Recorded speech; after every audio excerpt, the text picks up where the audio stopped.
नमस्कार, स्वागत है आपका संसदीय व्यवस्था और उसकी कार्यवाही से जुड़ी तमाम अहम खबरों के साप्ताहिक कार्यक्रम संसद इस हफ्ते में। मैं हूं आपके साथ अमृता। आज के इस अंक में हम बात करेंगे राज्यसभा की उत्तर प्रदेश से 10 और उत्तराखंड से 1 सीट पर होने वाले चुनावों के नतीजों की।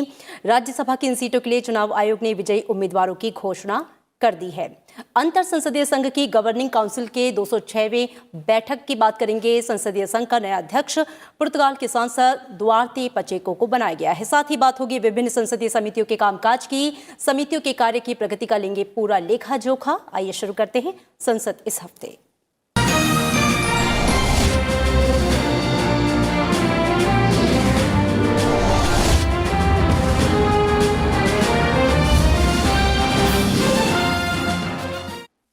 राज्यसभा की उत्तर प्रदेश से 10 और उत्तराखंड से 1 सीट पर होने वाले चुनावों के नतीजे अब सबके सामने हैं।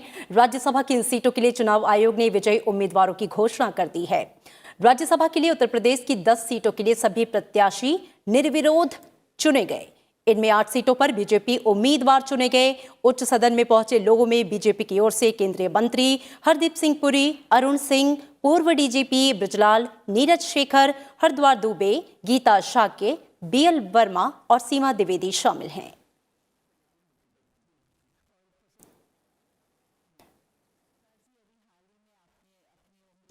वहीं 1 सीट समाजवादी पार्टी के रामगोपाल यादव और 1 सीट बहुजन समाज पार्टी के रामजी गौतम के खाते में गई है। 25 नवंबर को राज्यसभा के 10 सांसदों का कार्यकाल पूरा हो रहा है। इनमें 3 सांसद बीजेपी के, 4 समाजवादी पार्टी के, 2 बीएसपी के और 1 कांग्रेस सांसद शामिल है।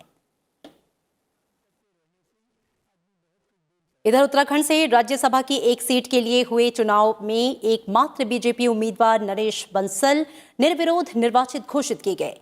राज्यसभा की ये सीट 25 नवंबर को खाली हो रही है।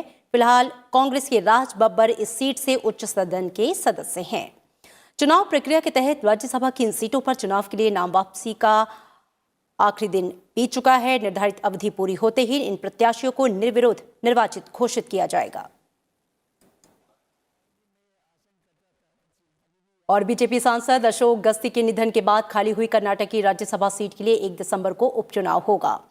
उपचुनाव के लिए अधिसूचना 11 नवंबर को जारी की जाएगी और 18 नवंबर तक नामांकन पत्र दाखिल किए जा सकेंगे। नामांकन पत्रों की जांच 19 नवंबर को होगी, जबकि नाम वापसी का आखिरी तारीख जो है वो 23 नवंबर है। जरूरत पड़ने पर 1 दिसंबर को सुबह 9 बजे से शाम 4 बजे तक वोटिंग कराई जाएगी और सामान्य प्रक्रिया की तरह मतगणना मतदान पूरा होने के 1 घंटे के बाद होगी। 4 दिसंबर से पहले चुनाव प्रक्रिया पूरी कर ली जाएगी। कोविड-19 की वजह से अशोक गस्ती का निधन 17 सितंबर को हो गया था। राज्यसभा सदस्य के तौर पर उनका कार्यकाल जून 2026 में समाप्त होना था। और अंतर संसदीय संघ के गवर्निंग काउंसिल के 206वें सत्र में पुर्तगाल के सांसद दुआर्ते पचेको अंतर संसदीय संघ के अध्यक्ष चुन लिए गए हैं। दुआर्ते पचेको को 222 वोट मिले, जो 198 वोटों के बहुमत के आंकड़े से अधिक थे, जबकि पाकिस्तानी उम्मीदवार को केवल 52 वोट मिले। लोकसभा अध्यक्ष ओम बिरला ने ट्वीट कर दुआर्ते पचेको को आईपीयू के अध्यक्ष चुने जाने पर बधाई दी। उन्होंने कहा कि उन्हें उम्मीद है कि दुआर्ते पचेको की अगुवाई में आईपीयू लोकतंत्र के आदर्शों, आम सहमति के निर्माण और बहुपक्षवाद को मजबूत करेगी और एक मजबूत आईपीयू बनाने में मदद मिलेगी। अंतर संसदीय संघ के 206वें सत्र में भारतीय संसदीय प्रतिनिधिमंडल का नेतृत्व लोकसभा अध्यक्ष ओम बिरला ने किया। इस सत्र में कुल 144 देशों के सांसदों ने हिस्सा लिया। आईपीयू के प्रत्येक सदस्य संसद के 3 संसद सदस्य गवर्निंग काउंसिल में प्रतिनिधित्व करते हैं, जो मतदान भी करते हैं।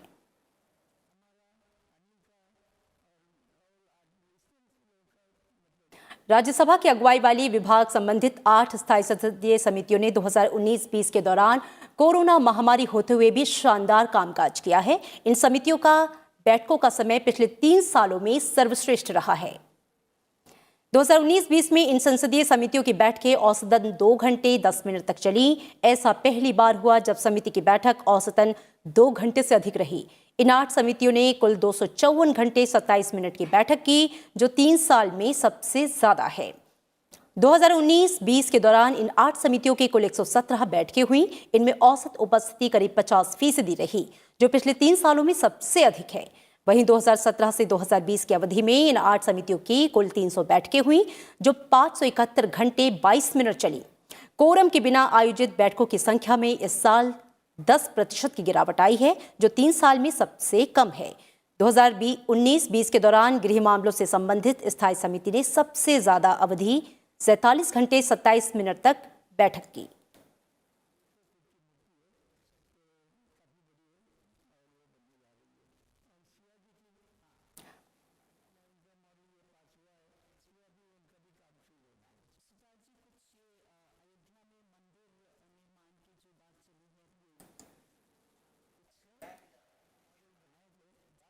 राज्यसभा के सभापति एम वेंकैया नायडू के निर्देश पर सचिवालय ने राज्यसभा की अगुवाई वाली स्थायी समितियों के पिछले 3 वर्षों के दौरान कामकाज का विश्लेषण किया। सभापति नियमित रूप से समितियों के कामकाज की समीक्षा करते हैं और इन समितियों के अध्यक्षों के साथ बेहतर कामकाज के लिए अपनी चिंताओं को साझा करते हैं।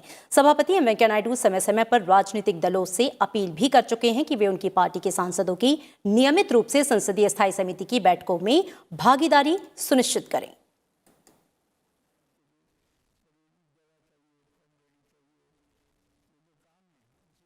संसद की कई स्थायी समितियों की भी इस हफ्ते बैठकें हुई हैं। वाणिज्य संबंधी संसदीय स्थायी समिति की मंगलवार को बैठक हुई। इस समिति के अध्यक्ष राज्यसभा सांसद वी विजयसाई रेड्डी हैं। समिति के एजेंडे में इस बार अखिल भारतीय सौर उद्योग संघ और नवीन और नवीकरणीय ऊर्जा मंत्रालय के प्रतिनिधियों का कोविड के बाद अर्थव्यवस्था में निवेश को आकर्षित करने को लेकर उनका विचार जानना था।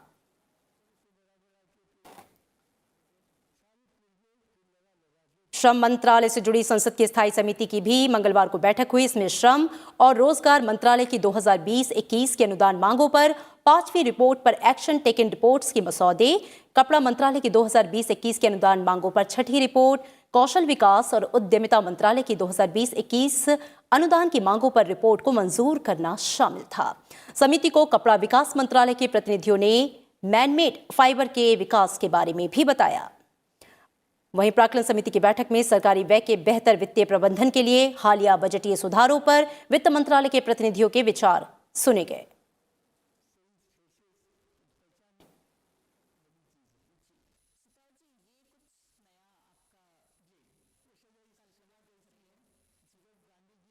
और पर्सनल डेटा प्रोटेक्शन बिल 2019 पर संयुक्त समिति की बैठक हुई। बैठक में जियो प्लेटफॉर्म लिमिटेड के प्रतिनिधियों का मौखिक बयान लिया गया। विधेयक व्यक्तियों के व्यक्तिगत डेटा की सुरक्षा प्रदान करने का प्रयास करता है और इसके लिए एक डेटा सुरक्षा प्राधिकरण की स्थापना का प्रावधान करता है। पर्सनल डेटा प्रोटेक्शन बिल 2019 में व्यक्तियों के व्यक्तिगत डेटा से निपटने वाली विदेशी कंपनियों को नियंत्रित करने का भी प्रावधान किया गया है।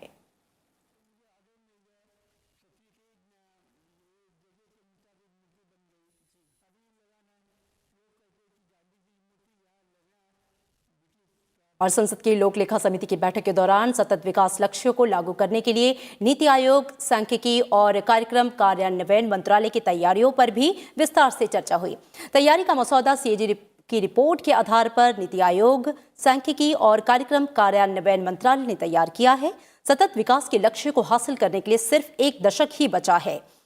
भारत इन लक्ष्यों को हासिल करने की दिशा में लगातार तेजी से कदम उठा रहा है। सीएजी ने यह सिफारिश की है कि इन लक्ष्यों को हासिल करने के लिए व्यापक चार्टर और एक्शन प्लान होना चाहिए।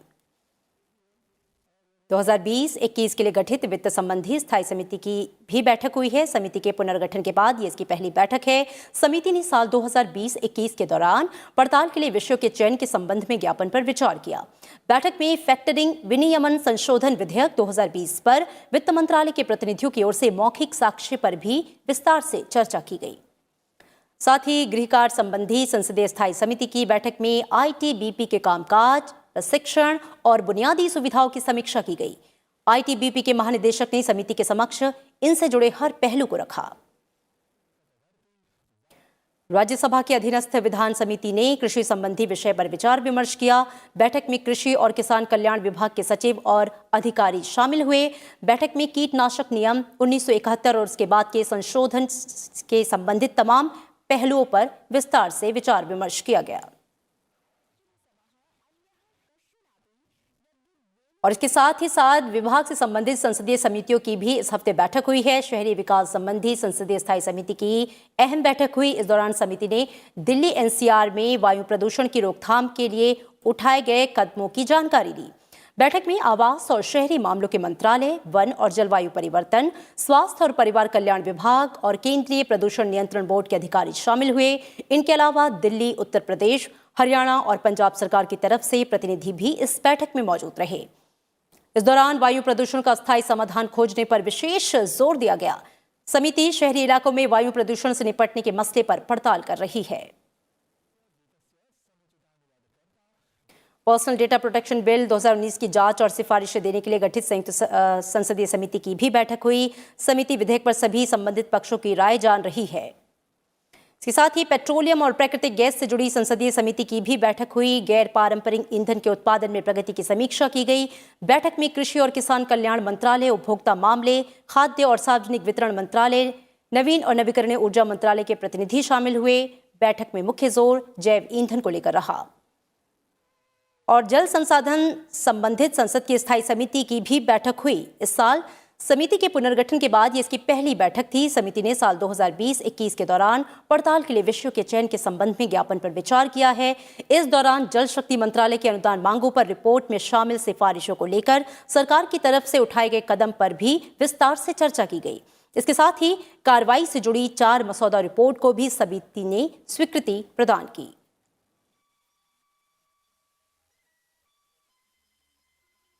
और इसी के साथ संसद इस हफ्ते के आज के अंक में इतना ही। दीजिए इजाजत। नमस्कार।